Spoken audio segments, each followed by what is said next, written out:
You won't believe what happened to me one late night at my own cabin, something that completely shook me and made me question my sense of safety. Imagine waking up in the middle of the night to find someone inside your place, someone you didn't invite, someone who had no right to be there. That's exactly what happened when a certain HOA Karen decided to sneak into my cabin at midnight without asking or even giving me a heads up. It was like a scene out of a thriller. But this was real life. I still can't wrap my head around how someone could just walk in like they own the place. This isn't just about a random trespasser, it's about boundaries being crossed and trust being broken.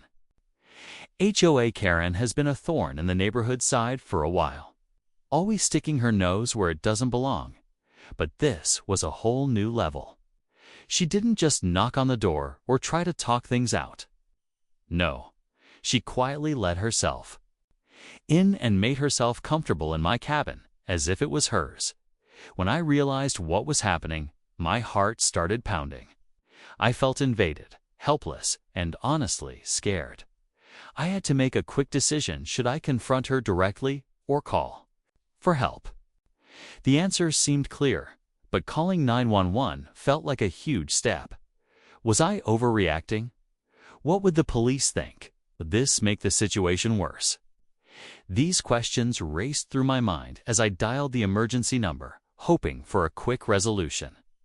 But preparing for the unexpected, what happened next changed everything. And I'm about to tell you the full story. Stay tuned, because this isn't just about one wild night, it's about standing up for your rights, dealing with difficult neighbors, and facing the unexpected when you least expect it. You won't want to miss what comes next. For weeks before that night, things had been tense with HOA Karen. She was always around, poking her head into other people's business, acting like she was the neighborhood watchdog. Most of us tried to keep our distance, but she had this way of making everyone uncomfortable, always ready to complain or demand things she had no right to. I thought I was prepared for her usual attitude, but nothing could have prepared me for what happened inside my own cabin. The cabin itself is my little sanctuary, my escape from the daily grind. It's where I go to relax, enjoy nature, and just be myself. I keep it simple, nothing flashy, just peaceful. So, the idea that someone could just waltz in while I was asleep felt like a violation beyond words. That night, I had been out with friends and came back late, expecting to find everything just as I left it. But when I opened the door, something felt off, an unusual silence, a strange smell in the air. At first, I thought maybe I'd just left something out of place. But when I walked inside, a sinking feeling hit me. Someone was there. I'm not someone who jumps to conclusions, but I spotted signs that didn't belong. Things moved, personal items out of place. Then I heard the soft creak of footsteps, and that's when I realized it wasn't just a ghost or my imagination. My heart raced as I quietly reached for my phone, trying not to make a sound. The last thing I wanted was a confrontation in the dark, but this was serious. The boundaries I thought were clear had been shattered. As I waited for help, I kept thinking, why would HOA Karen do this? Was it a mistake or something more? The answers weren't coming, and that uncertainty made everything even scarier. This wasn't just about a midnight break-in anymore. It was about trust, safety, and what happens when those are taken away. The night was far from over, and what happened next would leave me questioning everything. As I waited for the police to arrive, my mind raced through every possible reason why HOA Karen would do something like this. Was she trying to send a message? Maybe she thought I was hiding something or breaking some unwritten neighborhood rule. But I've always tried to follow the HOA guidelines carefully, maybe too carefully. Still, this felt like more than just a petty dispute. It felt personal. The neighbors had always warned me about her, sharing stories about how she once tried to sneak into another cabin to inspect it without permission. People joked about her being the neighborhood's self-appointed enforcer, but I never expected her to cross the line into my space. Some neighbors even said she had a history of pushing boundaries, but nobody really knew what drove her to act this way. Was it just control or something deeper? While I was on the phone with 911, I tried to stay calm, but the tension was unbearable. Every sound in the cabin seemed amplified: the ticking clock, the creaking floorboards, and I kept glancing toward the hallway, half expecting her to appear again. I felt trapped in my own home. It was strange to realize that a place I trusted so much could suddenly feel so unsafe. I thought about calling some friends for support, but I wasn't sure if I could explain what was happening without sounding paranoid. And what if HOA Karen had already told her side of the story? Would anyone believe me? The whole situation felt like it was spiraling out of control. The arrival of the police was both a relief and a new source of anxiety. How would this all play out legally? There was also the question of what exactly she was doing in my cabin. Had she taken something? Was she just looking around? Or was there something else I didn't know yet? The mystery deepened, and with every passing minute, the line between neighborly conflict and something more serious blurred. I knew this story was far from over, and what came next could change everything about how I saw my community. The sound of sirens in the distance finally broke through the heavy silence that had settled over my cabin, or my heart was pounding like never before, every beat echoing the fear and frustration I felt inside. When the police car pulled up, I wanted to run outside and demand answers, but I held back, knowing this was just the beginning of a long, complicated process. The officers stepped inside, their faces serious but calm. Asking questions I struggled to answer clearly through the whirlwind of emotions. HOA Karen was nowhere to be seen by the time they arrived, which only made things more confusing. Had she already slipped away? Or was she still lurking somewhere, waiting for the right moment? The officers began their investigation, carefully looking around the cabin, taking notes and pictures. I watched every move, trying to stay composed, but feeling the weight of every second that passed without a clear explanation. The neighbors started to gather, whispers spreading fast, some defending Karen, others backing me. The tension in the neighborhood felt like it was about to boil over. I realized this wasn't just about one night anymore. It was about deeper issues: respect, privacy, and how far some people would go to control others.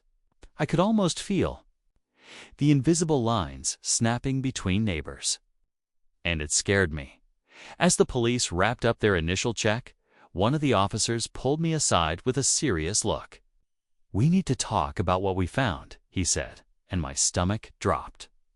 What exactly had they discovered? Something told me this was bigger than just an unwanted guest. I glanced around, hoping to catch a glimpse of Karen or hear some explanation. But all I saw were anxious faces and uncertain eyes. The mystery of why she came, what she was looking for, and what this meant for my safety hung heavy in the air. I knew that soon everything would come to a head end. Nothing would ever be the same again. Just as I was trying to process what the officer had hinted at, my phone buzzed with a new message. It was from an unknown number, and the words sent a chill down my spine. "You don't know the whole story. Be careful who you trust." My hands trembled as I read it over again. Who could have sent that? Was it HOA Karen trying to intimidate me? Or was there someone else watching this all unfold? Suddenly, the situation felt even more tangled and dangerous than before. Then, as if things weren't complicated enough, one of the officers pulled me aside again, this time with a look of concern. "We found something in your cabin," he said quietly. "Something that changes things." My heart skipped a beat. What could it be? Had Karen planted something to frame me? Or was there an old secret buried in my cabin that neither of us knew about? The idea that my safe haven could be tied to something bigger was terrifying. The police decided to expand the investigation, bringing in more officers to comb through every inch of the property. Neighbors whispered rumors that Karen wasn't just acting alone, that she might have allies or a hidden agenda no one suspected. Suddenly, the quiet neighborhood felt like a pressure cooker ready to explode. I kept thinking about that mysterious message and what it meant for my safety and peace of mind. Every step forward seemed to reveal more questions than answers. Was this just about a trespasser? Or was I caught in something far more dangerous? The trust I had in my community was crumbling, and I couldn't tell who was friend or foe anymore. The night deepened, the stakes rose higher. And I realized this story wasn't just about a midnight break. It was about uncovering secrets that some people wanted to keep hidden at all costs. The truth was slipping further away, and the climax of this nightmare was closing in fast. Just when I thought things couldn't get any more complicated. The police officer returned with a folder in his hand, his expression serious but steady. "We found security footage from a neighbor's camera," he said. "It shows HOA Karen entering your cabin, but there's something else." I leaned in, heart pounding. The video revealed that Karen wasn't alone. A second figure, someone I recognized as one of the HOA board members, followed her inside. That was the moment. Everything shifted. What was supposed to be a simple case of trespassing turned into a tangled web of secrets involving people I thought I could trust. The officers pressed me for answers, but I was as stunned as they were. Why would the HOA board member sneak into my cabin at midnight? And why with Karen? It was clear now this wasn't just about neighborhood rules or petty conflicts. It was about power and control. Suddenly, I understood why Karen had been so bold, and why my cabin had become a target. There were things going on behind closed doors that no one had told me. With the new evidence, the police opened a full investigation into the HOA board, and I was asked to stay cautious. The neighborhood was buzzing with speculation, and the tension I felt grew heavier by the day. I thought I was finally safe, but then the last shock came. A few days later, I received an official letter from the HOA, not accusing me, but threatening to fine me for violating community rules and, strangely, for unauthorized surveillance on the property. It felt like a warning, a twisted way to turn the tables. The ordeal left me shaken, but also more determined. This wasn't just about my cabin anymore. It was about standing up to a system that had gone too far. The midnight break-in was just the beginning, and while some answers finally came, the real battle had only just begun. And that mysterious message, I never found out who sent it. After everything that happened, I realized this was about more than just one night or one break-in. It was about how easy it is for people to abuse power and how important it is to protect your own space and rights. The experience shook me, but it also opened my eyes to the hidden dynamics in our neighborhood and the lengths some would go to keep control. It made me rethink what community really means. That trust isn't given, it's earned. Even though the police started looking deeper into the HOA board's actions, I knew this was just the start of a long fight. The letter threatening fines felt like a clear attempt to intimidate me and others who might speak up, but I refused to be silenced. Instead, I connected with other neighbors who had also faced strange encounters and unfair treatment. Together, we began pushing for more transparency and better rules that protect everyone's rights, not just a few voices at the top. Looking back, I'm grateful I trusted my instincts and took action when I did. Calling 911 was scary, but it was necessary. It reminded me that sometimes standing up for yourself means making tough decisions. The midnight break-in was a wake-up call, a moment when I had to choose between staying silent or fighting for my peace of mind. I still don't know who sent that mysterious message or what else might be hidden beneath the surface. But I do know this: protecting your home and your boundaries is non-negotiable. If something feels wrong, don't ignore it. Speak up, seek help, and stand firm. The truth will come out even if it takes time. And as for me, I'm more cautious. Now, but stronger. This story ended differently than I expected, but it taught me lessons I won't forget.